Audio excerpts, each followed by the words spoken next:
Hi guys, welcome back to my page. Please like, share, and subscribe for more Chorokyu videos, 164 tune cars, and other car toy brand. Anyway guys, it's not Chorokyu, it's not 164, it's a ride-on car. Manual, no batteries. Ride-on car for kids, aging 2 to 5 years old guys. One of my collection of Isuzu trucks guys. This one is a Isuzu Giga truck, a little bit modern truck guys, and used by my kid and in my collection also because it's a Isuzu truck. So it's kind of big. Again guys, with a horn button, and it's made in Japan.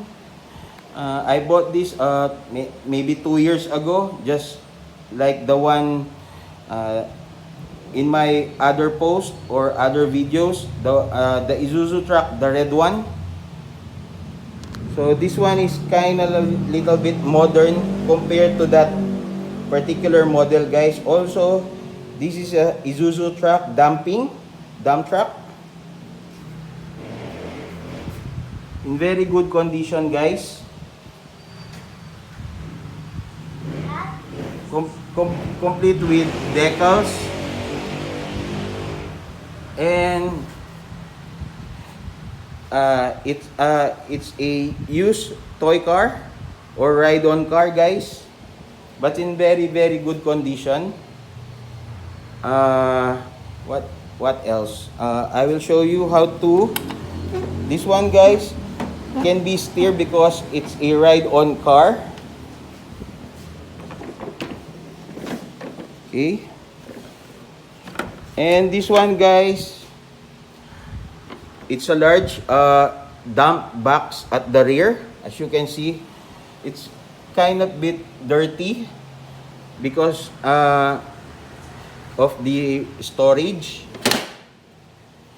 Anyway guys, the dump box is, what they call this, functional guys. Okay, then this one guys can be open just like the real thing.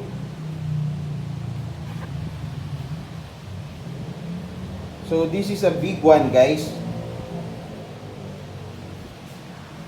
2 to 5 years old can ride this one guys. So again guys, this is a Isuzu truck from Japan. One of my collection, it's a Isuzu Giga dump truck. That's the model. Okay.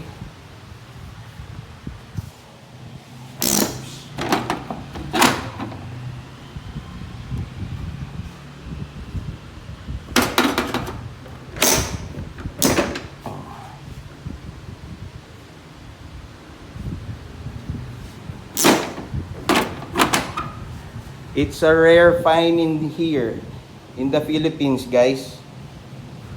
So, and it's not for sale, and in my collection. So I have two of these large Isuzu trucks guys.